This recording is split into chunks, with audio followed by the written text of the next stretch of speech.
Welcome to the Glenn Beck program. America, tonight I ask you to watch this program with an open mind.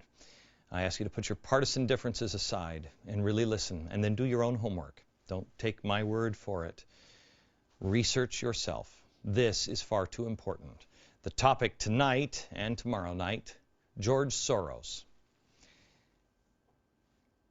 There are things that are happening in this country that don't make sense. Van Jones said something that bothered me over the summer. I mean, he said a lot of things over the years that have bothered me, but one comment in particular over the summer stuck with me, and it was this. You handle the top down, but it's also bottom up and inside out. Top down, bottom up, and inside out. So now your challenge as you leave here, our challenge, is to take care of that bottom up part and that inside out part, the heart part. That bothered me because I know who this guy is. He's a communist revolutionary, a guy who pined for the days of Stalin. The Iron Curtain went down. Something's wrong there. Well, it really bothered me until recently when I started looking into all the George Soros connections and the size and the scope of his reach. And let me tell you something. I said to you, read up on George Soros. There's plenty of ways to read about him. These are all books about George Soros, many of them written by him. So there's no shortage of information, and read them. The comment doesn't bother me anymore. I understand what it means, and that's why that comment now frightens me, and I will put it into perspective tonight and tomorrow. Pull back the curtain and reveal what that actually means, and it will terrify you. There's a couple of other things that you'll understand. First of all, in 2003, Soros and a partner funded the new $5 million liberal group, MoveOn.org. Well, MoveOn.org, what exactly is that? Well, you remember it. This is the group that originally called General Petraeus General Betrayus. It was despicable. Well, who had they tapped for the executive director of MoveOn.org? This guy, Zach Exley. I've never heard of him before. Do you know who he is? Well, he previously had trained activists for the anarchist group, the Ruckus Society. These are the riots in Seattle, helped orchestrated by this guy. More on that in just a minute. Oh, by the way, he's also a blogger for the Huffington Post, which is interesting because the Huffington Post gets money from George Soros. Oh, and he's also a fellow with the George Soros Open Society Institute. Violent radicals. Oh, and by the way, it's just not that phrase that came. George Soros has been following him as he originally funded the Ella Baker Society, or the Center for Human Rights. And then, of course, he was on the Apollo Alliance. And then when he got fired from the White House, he went to Center for American Progress, which is also funded by George Soros. Radicals. Oh, the Open Society Institute, in case you don't know what this is, don't worry, you will in the next couple of days. The Open Society Institute is George Soros' most important group. It is really spectacular. It is his philanthropist arm. This is where he looks for Mother Teresa to give out his precious money. And boy, did he find Mother Teresa. Well, not exactly. He found, to head this organization, the founder of the violent activist group SDS, Students for a Democratic Society. You don't know what they did in the 60s? You will. One string, $425 million every single year. The strings that are being pulled by the puppet master.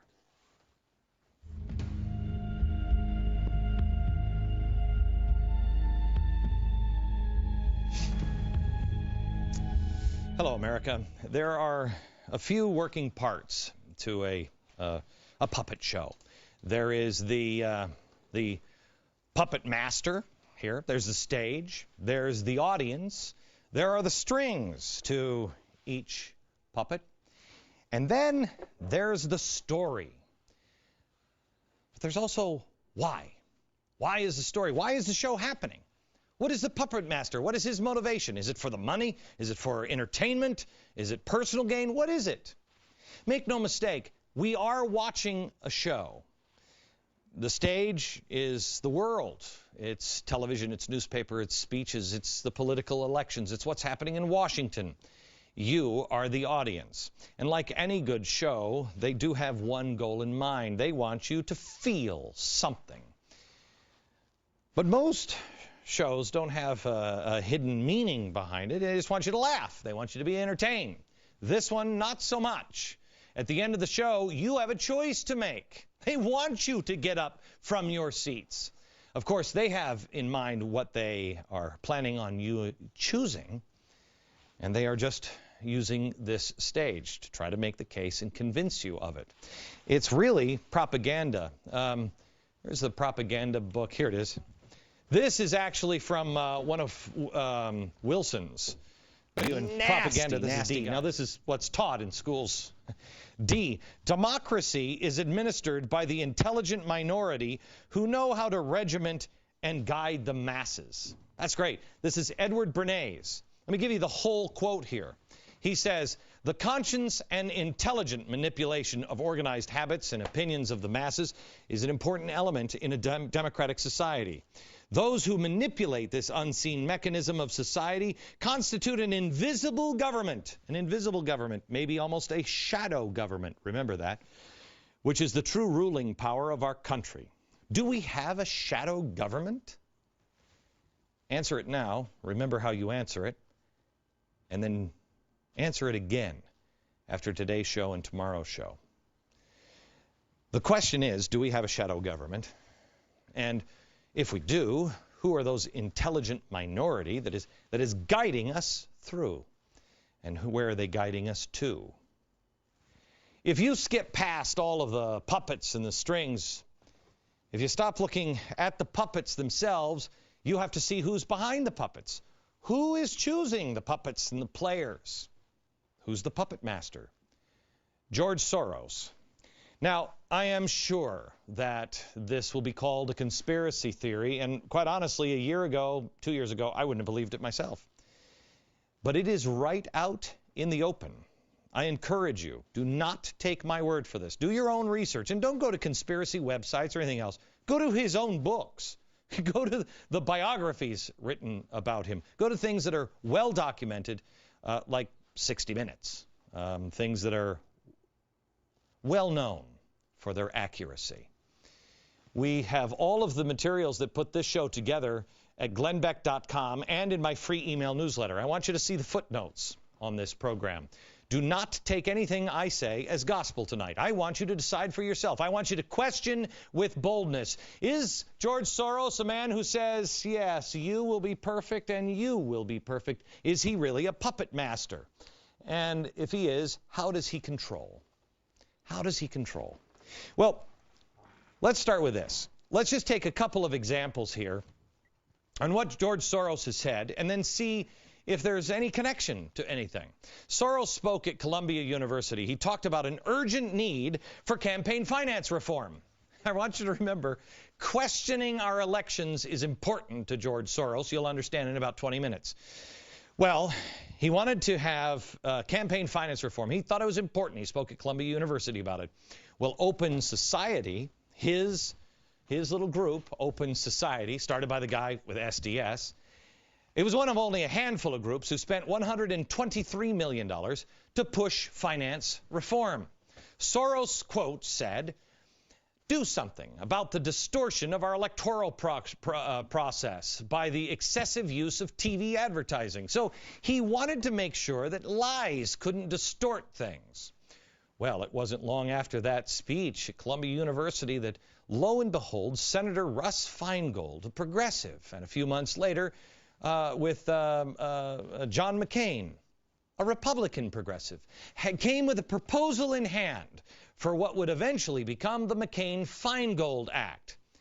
The irony, if it is that McCain-Feingold ultimately led to the explosion of 501c3 groups, which can advertise at will. 501c3 groups. Oh, 501c3 groups? You mean like Sojourners, or Color for Change, or the Tides Foundation, or Media Matters, or People for the American Way, or MoveOn.org, Center for American Progress, the Apollo Alliance, Eller Saker for Human Rights. You mean those things? You see, we had the McCain-Feingold Act, and then mysteriously, almost unbeknownst to everyone, those groups became very powerful, much more powerful. And guess who controls most of the most powerful? George Soros. George Soros, in the aftermath of 9/11, talked about police action as an alternative to war. Now, did anybody pick up on that? This is what he said.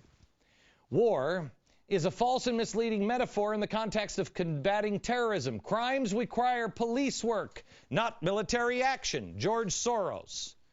Here he is, the Democratic candidate for president, adopting crimes require police work, not military action positions. What we've learned is that the war on terror is much more of an intelligence operation and a law enforcement operation. The war on terror is far less of a military operation and far more of an intelligence-gathering law enforcement operation. And that's what we have now in our office. Starts with George Soros. Days after President Obama was elected, George Soros again set the agenda. He said, quote, "I think we need a large stimulus package which will provide funds for state and local government to maintain their budgets because they are not allowed by the Constitution to run a deficit. For such a program to be successful, the federal government would need to provide hundreds of billions of dollars. In addition, another infrastructure program is necessary. In total, the cost would be between $300 and $600 billion range." Well, what was on the first thing on his agenda? The $787 billion stimulus bill. Gee, I remember this, and I remember saying at the time, who wrote this? It was too complex. It was too early in his, oh yeah, that's right, the Apollo Alliance. Where does the Apollo Alliance come from? The Tides Foundation. And where does the Tides Foundation get a lot of their funding? George Soros. Soros also heavily promotes green jobs and cap and trade. Also, days after Obama was elected, he called for a new energy bill. "I think this is a great opportunity to financially deal with global warming and energy independence.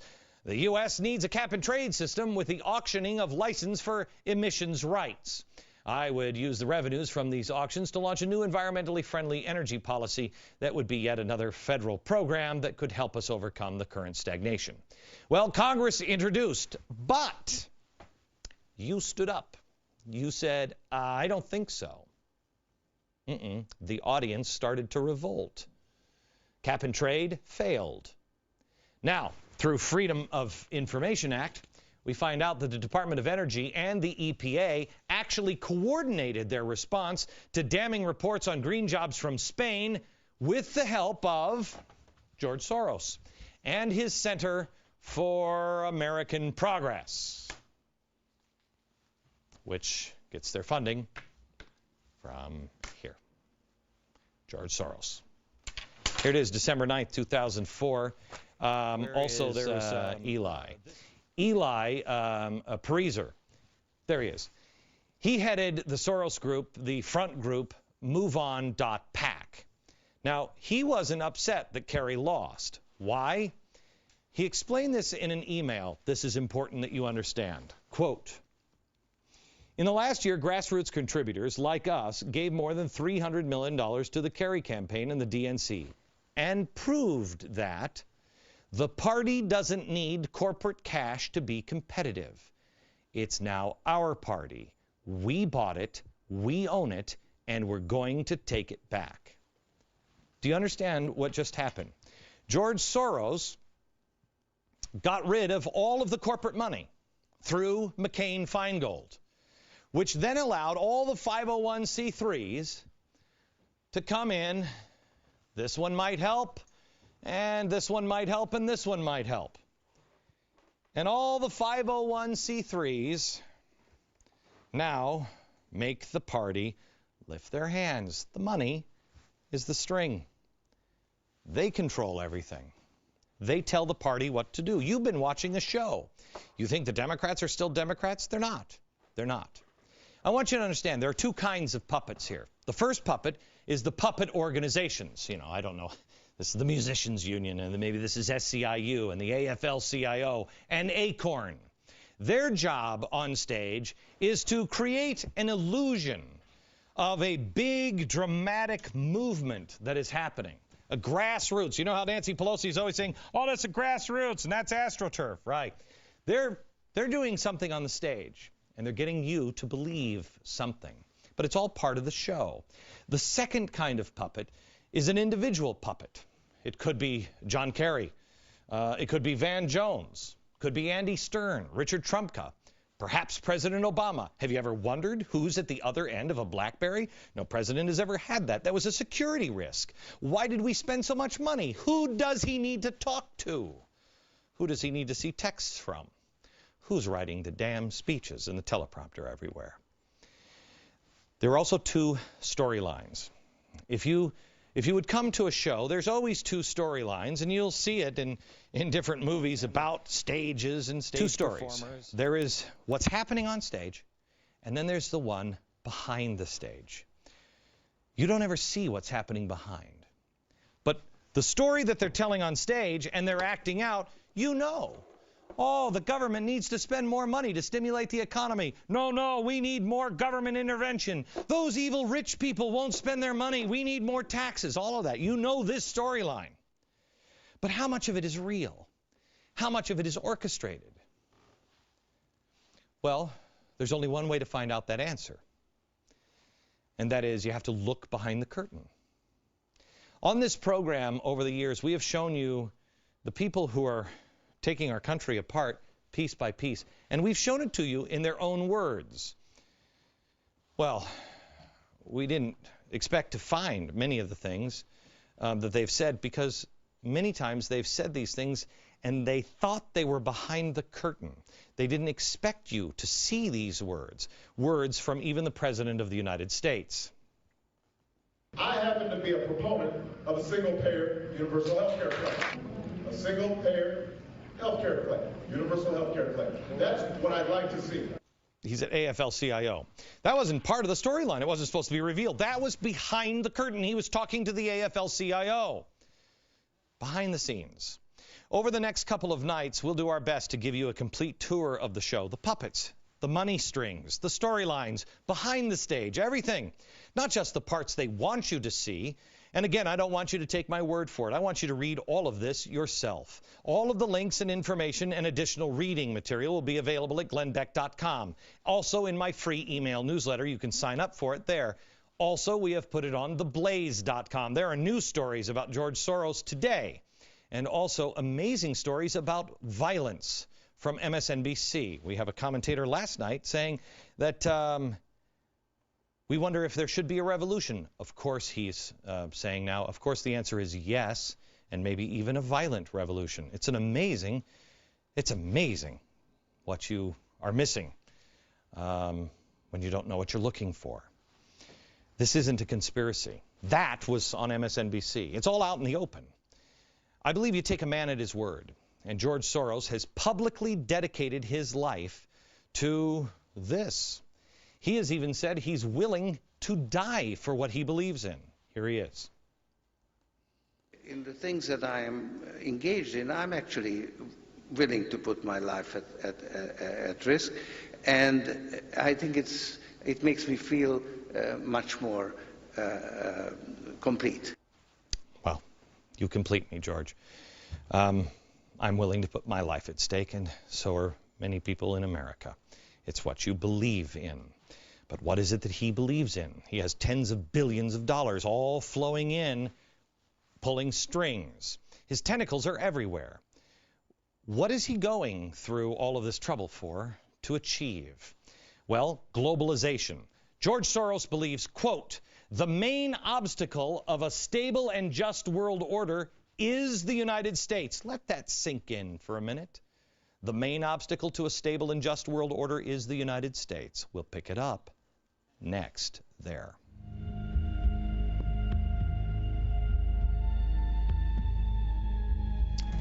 Tonight, George Soros, and tomorrow night, even more. Please DVR this series of shows. There's a lot of meat here that I need you to do your own homework on and learn the truth yourself. But we want to find out a little bit more about him and who he is and where did he come from. His childhood is shocking, traumatic. He grew up in Nazi Europe. 14 years old, he had to help the government confiscate the lands of his fellow Jewish friends and neighbors. He didn't grow up in a very Jewish household. His mother was a strong anti-Semite. George Soros' words, not mine. But when he had to go over and take the lands from the people, his Jewish friends and neighbors, who were being sent to the gas chambers, I can't imagine what that would do to a teenager, or anybody, an adult. Well, what did it do to George Soros? In an interview with Steve Kroft, Soros was asked if he felt guilt at all about taking the property from the Jews as a teenager. He responded, no. He also said, quote, I don't deny the Jews their national existence, but I don't want to be a part of it. On this program for the last couple of years, we've been telling you about the people and the places and the things that you had never even considered before. At least I hadn't. Most people hadn't. And I told you that there was a structure being put into place in our country, and it was designed to bring about the fundamental transformation that has been promised. Through the course of this journey of discovery, amazingly, all the paths, time after time, really led to one man, George Soros, one guy. There's a crisis collapsing our economy. George Soros. When the administration and the progressives look for a savior to step in and save the day, George Soros. He makes predictions, and his loyal followers make sure they come true. He's pulled no punches about the end game. It's one world government. The end of America's status as the prevailing world power. But why? Well, if you want to understand the why, you have to ask questions, and there's a few things that you need to know about George Soros.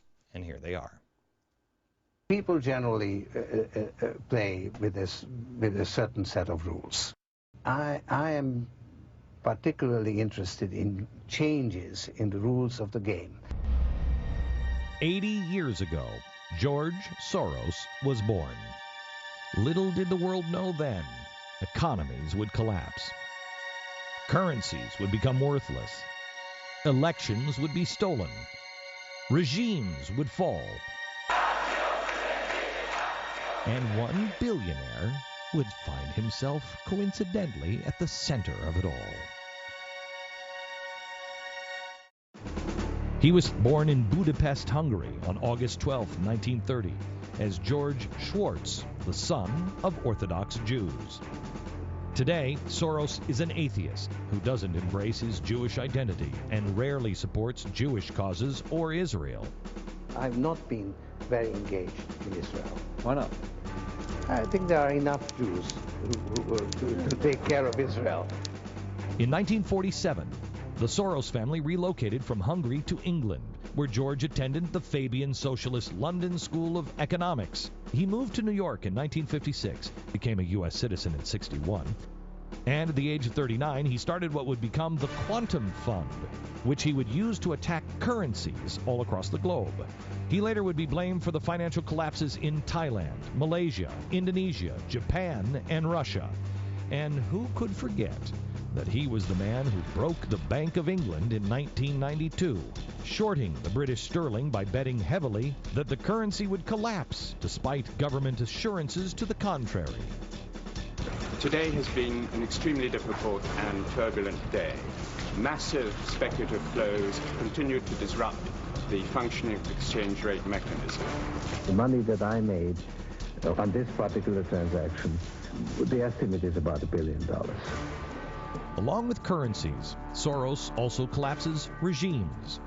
With his Open Society Fund, which was founded in 1979, Soros has helped fund the Velvet Revolution in the Czech Republic, the Orange Revolution in the Ukraine, the Rose Revolution in Georgia. He also helped engineer coups in Slovakia, Croatia, and Yugoslavia. So what is his target now? Us. America. He said it himself on many occasions. He said, what I have done in other countries in terms of overturning bad governments, I'm going to do in this country. Our country needs us. And we need people like George Soros, who is fearless and willing to step up when it counts. political analysts say the shadow party he has built here greatly resembles those he created in other countries before instigating a coup. He created his own party within a party, or his shadow party outside of the Democratic Party, the Center for American Progress. That was one of the original shadow party groups. This group, from the beginning, was charged with getting control of the conservative media. Many of the people in the Obama administration were just drawn right up from there. He spent millions in 2004 to drive President Bush out of office. He didn't succeed. But changing the attitude and policies of America, he says, remains his top priority. In one of his books, Soros writes, quote, "The main obstacle to a stable and just world order is the United States," end quote. You wouldn't want a man like this anywhere near the President of the United States, would you? Soros has been granted at least 4 visits so far to the Obama White House. This, a man who has repeatedly called for the devaluation of the dollar. A slow decline in the value of the dollar, a managed decline.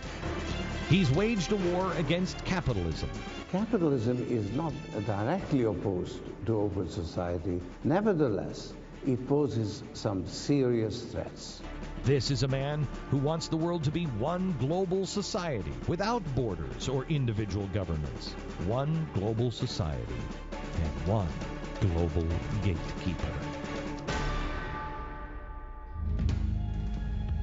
We are trying to describe a very complex problem in a very short period of time. It may take us 3 days to do this. I ask you that you would videotape or DVD every episode this week. I have been warning about a structure that progressives have worked to put into place. The health care bill, cap and trade, the stimulus bill, thousands and thousands of pages that nobody has seemed to have read. We exposed this structure layer by layer until we finally got to the same guy over and over again, George Soros. Now, I just showed you how he collapsed regimes internationally, and now he's aiming at America. Soros has been calling for globalization for decades, saying, quote, "To stabilize and regulate a truly global economy, we need some global system of political decision-making. In short, we need a global society to support our global economy." Interestingly, the greatest opposition to this idea is coming from the United States. With the right sense of leadership and with a clarity of purpose, the U.S. and its allies could help stabilize the global economic system. The opportunity is waiting to be grasped. So he knows better. You just don't understand. Do you see the arrogance? Soros' goal for achieving globalization is done through organizations, puppet organizations, and he remains in the shadow. He's able to pull the strings because he's the money that animates each of these puppets. According to Shadow Party author Richard Poe, he wrote, "Through his global web of open society institutes and open society foundations, Soros has spent 25 years recruiting, training, indoctrinating, and installing a network of loyal operatives in 50 countries, placing them in positions of influence and in power in media, government, finance, and academia." Does any of this sound familiar? This formula of infiltrating the system is always the same with Soros. It's the one he always uses. So I'm not asking you to believe me on conjecture. I'm asking you to learn the history of George Soros.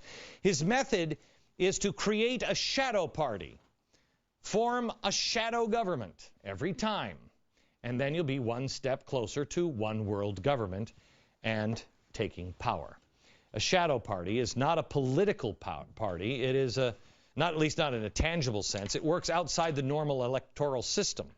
In 2000, Soros funded 1/3 of the shadow conventions. Do you even remember these? They were run by Arianna Huffington, the president's favorite source of news. And one of the lead organizers next to her was Jim Wallace, one of the guys who is campaigning against this program, surprise, surprise. The idea was to parallel the Democratic and Republican conventions, the shadow convention. Huffington said at the time, the message of the shadow conventions was, quote, "not left or right," And the answers to these issues are not going to be found in the old ideas of the past. Clearly, the Great Society solution of top-down programs has failed. Top-down programs. Instead, the answers could be found in the raw power, quoting, of government appropriations. Wow. But it was the next election cycle that truly launched the shadow party. In 2004, when Soros didn't mince words, he stated, quote, "This is not a normal election. These are not normal times." And, quote, "I do not accept the rules imposed by others. If I did, I would not be alive today. And in periods of regime change, normal rules do not apply. One needs to adjust one's behavior to the changing circumstances." By the 2004 election cycle, Soros' shadow party had shaped the Democratic message. Under Soros, the guidance of the shadow party infrastructure had assumed the coherent shape by early 2004. There were 7 extensively independent nonprofit groups, which included MoveOn.org, that would help the Democrats. Really. Soros surrounds himself by radicals and revolutionaries. Let me go back to what I told you at the beginning. George Soros is creating a new structure through a shadow party. He infiltrates politics. He pulls the same playbook out every single time. Ukraine, Croatia, Yugoslavia, Georgia, and Slovakia. The same thing. Here it is, step by step. Step 1, you form a shadow government. He's done that. Infiltrate the target country using humanitarian aid, Open Society Institute, or ACORN, whatever they are, as cover. Step 2, you control the airwaves. Has he done that? Fund existing radio and television outlets or start your own outlets. We showed you this chalkboard yesterday. This is his media empire. NPR, free press. It's all here. Step 3, you destabilize the state. Would you make a case that this is being done? You cause a political or economic crisis, or you take advantage of an existing crisis. Step 4, provoke an election crisis, where you don't want to really trust the outcome of an election. You wait for an election, and then you cry voter fraud. This, by the way, La Raza and Acorn funded through OSI, George Soros' charity arm. Step 5, stage massive demonstrations, and you accuse opponents of voter fraud through radio and TV stations that you control. Soros has been laying the groundwork for change for the U.S. for decades, going through many of these steps one at a time, sometimes combined. Step 1, Soros has established his Open Society Institute in the U.S. Step 2, he's been trying to control the airwaves by funding media outlets and attacking Fox News, and they're doing it now with millions of dollars on this program and Fox. Step 3, Soros supports massive government spending, which will worsen our deficit crisis, destabilize the state. This is a man who lives above the law. This is a man who is not exactly humble. In fact, he fancies himself somewhat of a god. In his own words, next. What would possess a man to need as much power as George Soros does? Well, the title of a biography that he himself authorized refers to him as a messianic billionaire. Wow, that's quite a claim.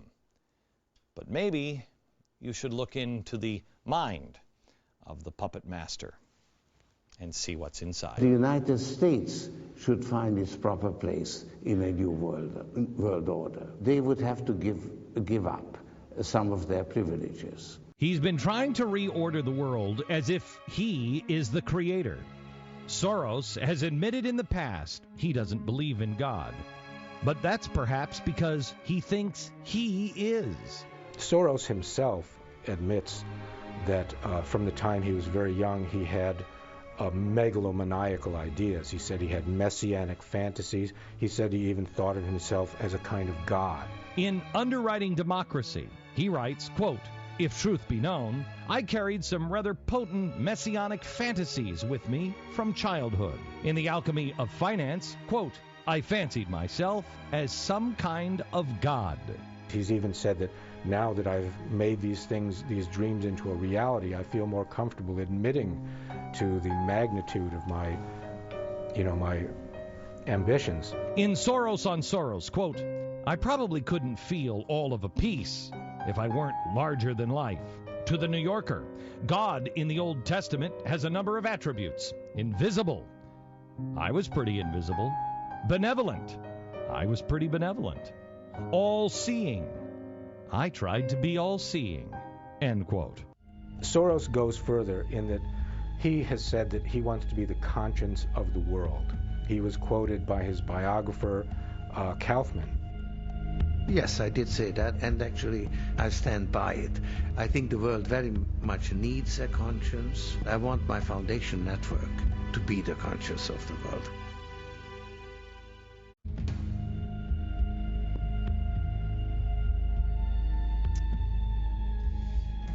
We're almost out of time, but there is so much more in the next two broadcasts. Make sure you DVR this program and share it with as many friends as you can. There is a personal story in this that we need to share with you. A little over a month ago, George Soros, his right-hand man, reached out to one of the vice presidents, one of the executives on this television program. He requested a meeting in public between the two of them. The executive accepted Mr. Soros' invitation.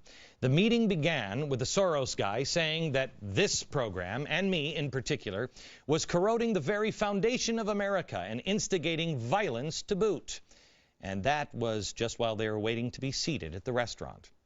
When that wild opening salvo failed to prompt anything more than a calm rebuttal from my executive, the Soros executive then shifted gears, explaining that we were hurting their business, even hurting Mr. Soros himself. Then he went on to talk about a vast right-wing conspiracy headed by this show or Fox News, targeting his boss because of his support for the Democratic candidates or maybe his position on legalizing drugs. I have no idea. But after my guy calmly rebutted the notion of any conspiracy, his guy, apparently out of bullets, said, then why? Why focus on George Soros if it's not that? My executive explained to him that whenever you do a Google search on failing economies or collapsed currencies, the name George Soros keeps popping up, usually at number one. And because he steadfastly believes in one world government at the expense of the United States of America. I do not. The Soros guy dismissed his boss's role in collapsing the currencies, like the British sterling. He said it was overhyped, claiming they really didn't make that much off it, as people say.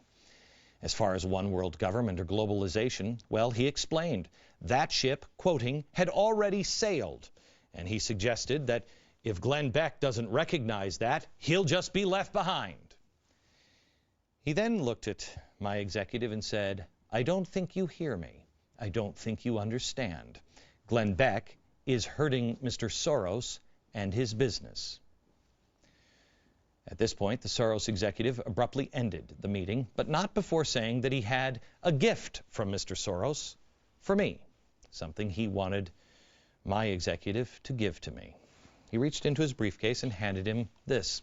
It's a movie, a DVD, a 1957 movie, made by a communist, by the way, how appropriate, called A Face in the Crowd, starring Andy Griffith. I watched this when MSNBC started this rumor about 2 years ago that this is who I was.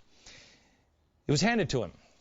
He wanted to make sure that it was very clear that the story accurately represented of who they thought and who Mr. Soros thought I was personally.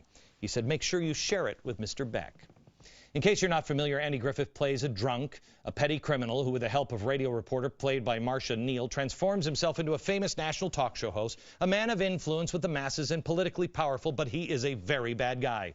Towards the end of the movie, the character, Larry Lonesome Rhodes, is revealed to be a fraud, a liar, and the movie ends with him all alone, screaming insanely from the balcony of his Manhattan high-rise. Marcia Neal's character is afraid he's going to jump. Mr. Soros, I'm not going to jump. I'm also not Lonesome Rhodes, but I appreciate your thinking of me.